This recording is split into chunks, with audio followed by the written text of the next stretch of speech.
Hello there, people of the internet. I have been getting into cast bullets lately, and I've made several videos about the particular subject now. And during my time of checking out cast bullets, what to do, what not to do, different kinds of cartridges, looking into what makes the best options for these cast rounds, there's certain cartridges where they would be better casting or better forecasting than others. And there's a lot of cartridges where you're really limited, and there's just a lot of different things to pay attention to in terms of your cast cartridges. And I think that out of the research I have done, I have found some really good options for making cast bullets. So these are some of the best cartridges that you can cast your own bullets for. There's a lot of limitations. Like, what's a good limitation? Well, for example, actually, let's talk about good ones, and then we'll talk about some not good ones and why that is. So first off, pistol cartridges. Just because of the lower velocities of pistol cartridges, basically any pistol cartridge out there you can cast your own projectiles for. And big bore rifle cartridges, like say 45-70 or even like 44 Magnum if you're pushing it really fast. Again, just because of those heavy bullets typically moving at relatively slow velocities, you can use cast bullets for those really gosh darn easily. Where my interest lies, and where the technicalities really start to differentiate one another in terms of importance, is with small caliber, high velocity projectiles. And I have discovered that 30 caliber is about as small as you want to go with cast bullets if you want to have a good amount of effect downrange in terms of having a relatively heavy bullet, along with having a decent amount of accuracy because you're not pushing your cast bullets too fast. The issue with cast bullets is if you push them too fast at too high of a velocity, then you get leading in the barrel and you lose accuracy dramatically, and it is just not very good. There's certain things that you can do with your cast bullets, like you can give them gas checks, proper lubrication, make sure that they're proper size, just a bunch of different things, and I've gone over this in other videos. But what I want to look at is cartridges, where you have a lot of different options for bullets that you can use, and a lot of capabilities with those cartridges based off the platforms that they're getting used in, along with a lot of different variations and different kinds of powders that you can use, because you're not limited based off of case capacity. Like, for example, something like 30-06 in this M1 Grand that I got up there, 30-06 has a large case capacity, and if you are rocking cast projectiles in a 30-06, you're very limited on the powders that you can use because of that case capacity. With certain powders, especially slow burning powders, if your powder charge drops to a certain point, it can become unsafe because of how powder ignites in the cartridge. That's kind of beyond the scope of this particular video, and again, I have made videos on this subject before if you're interested, but long story short, you're limited on the powders that you can use for those.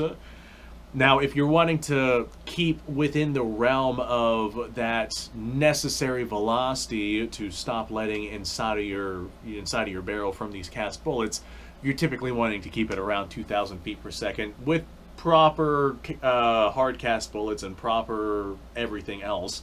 You can probably push them out to 2,200 feet per second, maybe even faster than that, but beyond that, you are going to see a drop in accuracy. I try to keep my ammo around 2,200 feet per second. Well, actually, I try to keep my ammo around 2,000 feet per second. 2,200 feet per second is really booking it. So 30 caliber seems to be the best way to do that. If you move to like 7mm or even 6.5mm, just because of the issues with getting heavy bullets in those calibers, you don't really have all that amount of energy going downrange in comparison to 30 caliber. Typically a 220 grain cast bullet is what is normally used with 30 caliber projectiles, and there's more information to that we're going to get in just a second. But that's a heavy 30 caliber bullet. Most of your twist rates with most of your rifles are able to stabilize that, so that's mostly where your grain weight's cut off. There's different alloys that you can use to get different grain weights, and technically twist rate depends on the actual length of the projectile. So again, there's more that goes into that, but we'll touch more on that here in a second. If you start looking at 7 millimeters and 6.5 millimeters, and even smaller than that, you're going to start seeing lighter and lighter projectiles with these cast bullets, and it gets to a point to where you have like a maximum, like a 160 grain cast round in a 6.5 is really, really heavy for a 6.5, but a 160 grain cast round in a 30 caliber is relatively lightweight for a cast round. So to get the most amount of effect downrange with the best possible velocities, with the best possible capabilities, I think 30 calibers are definitely the way to go. Not unless you want to start looking at like large bore cartridges, but then you might have issues touching out to longer ranges. Like I said, I think the 30 caliber is the Goldilocks area. So there are a couple of cartridges that you can find legitimate load data on that still put you in the realms of what a cast bullet needs. Like, for example, I think that 3030 is one of the best cartridges to cast bullets for, because there's so many different loadings out there for 3030, so many different load datas, so many different powders, and so many different bullet weights that you can use that are going to give you 2,000 feet per second or less with that cartridge. There's a huge variety of it. Now, granted, you can't push that cartridge beyond, say, I think a fast 3030 is like 2,400 feet per second, and that's probably with a relatively light bullet. So you can't push that cartridge to, say, 30-06 levels, but considering that you can't push cast bullets to 30-06 velocities anyway, the 3030, like, the options you have for 3030 to get those velocities necessary for those cast bullets are really, really good. The big issue with 3030 is the limitations of the platforms. They're typically in either bolt actions or lever actions, and that's one of the big issues with that particular cartridge. Same thing with like 3040 Krag. There's a lot of different loadings out there for 3040 Krag with a lot of different bullet weights that you can use to stay about 2,000 feet per second or less, just because the cartridge was designed around those velocities. The only issue is 3040 Krag, basically all of them are 3040 Krag Jorgensen rifles, with some very rare exceptions. Like, I got a Remington Lee over there that is also in 3040 Krag. It's got an external magazine. It's fairly decent, but it is also super, super limited. But these are cartridges where you have a lot of different options for these velocities. Now, as you get into other cartridges, actually, let me go ahead and continue that statement after I say this. I genuinely think that the best possible cartridge to cast your own bullets for is 7.62 by 39, specifically in the AK platform.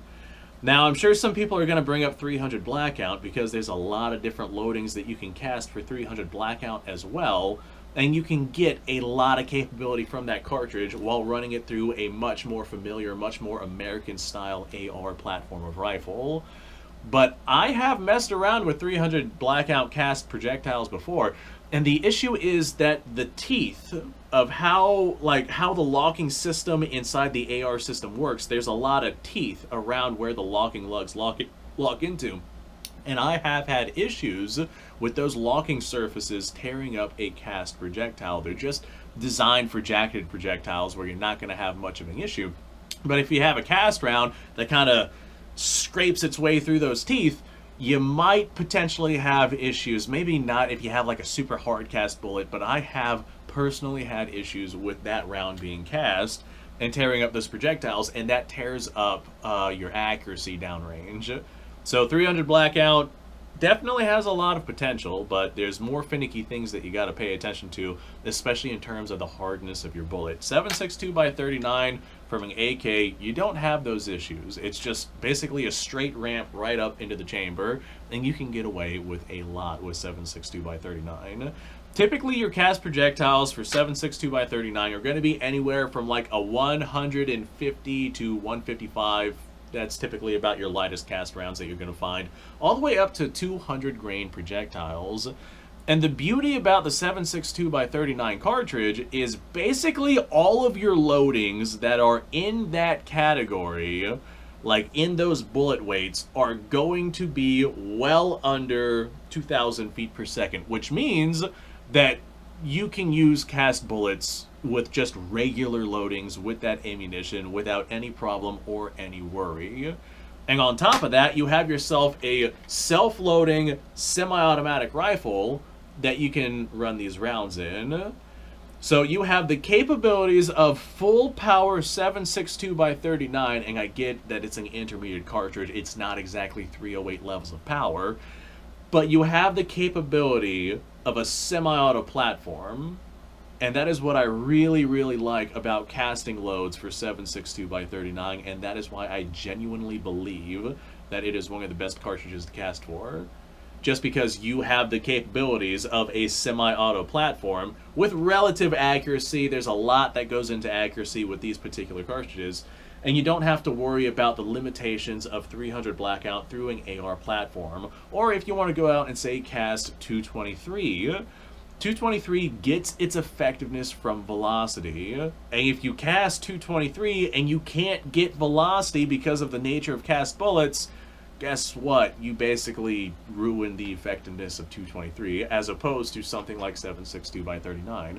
I have several loadings that I use that I have developed just over my time of doing this. In 7.62x39, I typically use a 185 grain cast projectile, and I normally run at about 1,500 to 1,600 feet per second, depending on the powder it is that I'm using.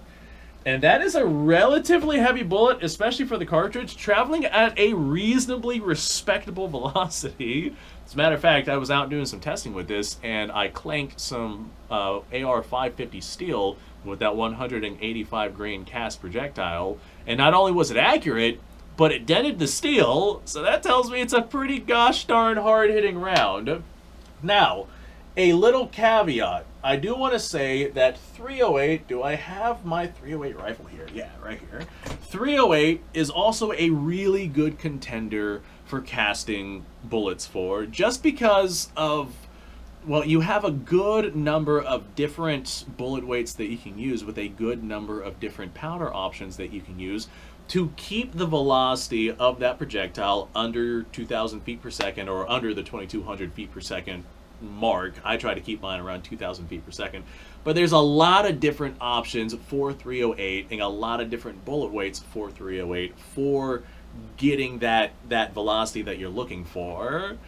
So 308 does have those capabilities. The only issue is with 308, if you are loading it with a maximum velocity of 2,000 feet per second, basically no matter what bullet weight it is that you're running, they're gonna be light charges, unless maybe you're rocking 220 grain with a select few powders. But long story short, they're all gonna be undercharged.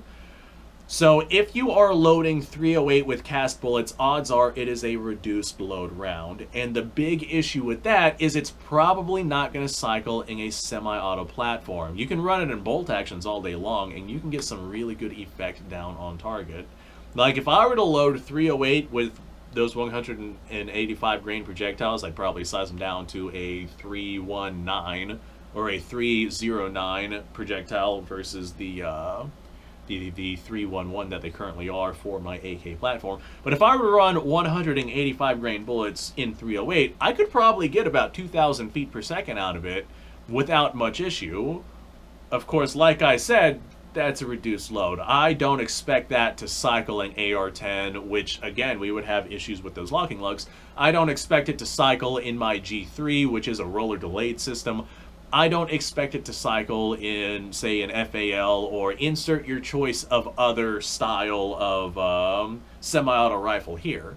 Now, I'm sure there's some people out there who have found loadings for 308 that are cast and are accurate, that do cycle their particular systems that they decide to use, and I know for a fact I'm going to hear about it down in the comments below, and that's fantastic. But I guarantee the projectiles you're using and the amounts of powders that are available well, I'm willing to bet that those options are significantly less than the options that you have in 7.62x39. So 308, again, more power, more capability, just less options and less availability with cast bullets, especially in the platforms that you're going to be using. And I'm also willing to bet that those reduced loads are probably not going to reliably cycle your firearm if you do get them to cycle a semi-automatic platform. I'm willing to bet that every couple of magazines you probably have a hiccup, unlike 7.62x39. I can run just mag after mag after mag of that stuff because it's properly charged ammo in that cartridge, just with those bullet weights. It's just one of the, what I believe is one of the best options for casting your projectiles in terms of the capabilities of the projectile, well, the capabilities of the cartridge itself, along with the platform it is that you're going to be shooting it through. Most of your cast bullets, people run them through bolt-action rifles just because of the nature of cast bullets and the lack of velocity that you are able to get from them. But that right there, perfect rifle, perfect platform for casting projectiles. I really, really genuinely believe that that is the best cartridge option. So thanks for watching, folks. I appreciate your time. Like, subscribe, share. Description below is a link to all sorts of stuff. Go check it out. I have a bunch of these cast medievals. Where are my muskets at? I got several Civil War muskets I'm going to take out to test. I want to see if I have the right diameter projectile for them or if I have to go cast different ones. So I'll see you guys in the next episode. That's definitely beyond the scope of this video. I'm gonna go do that though, so I know what I'm doing tonight.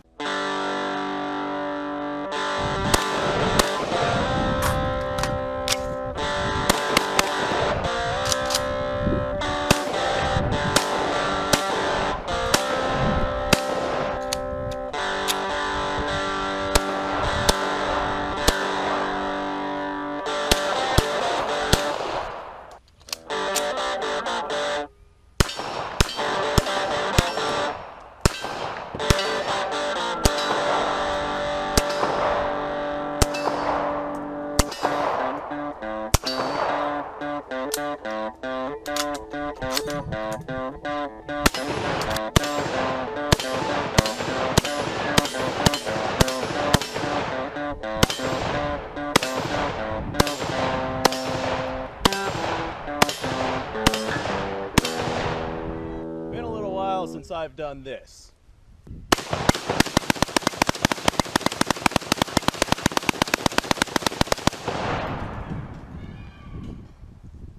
Bonnie and Clyde be damned.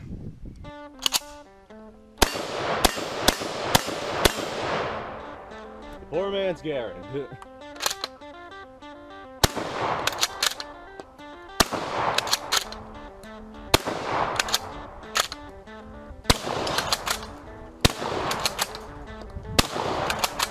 It's a shame that bolt-action shotguns aren't more mainstream.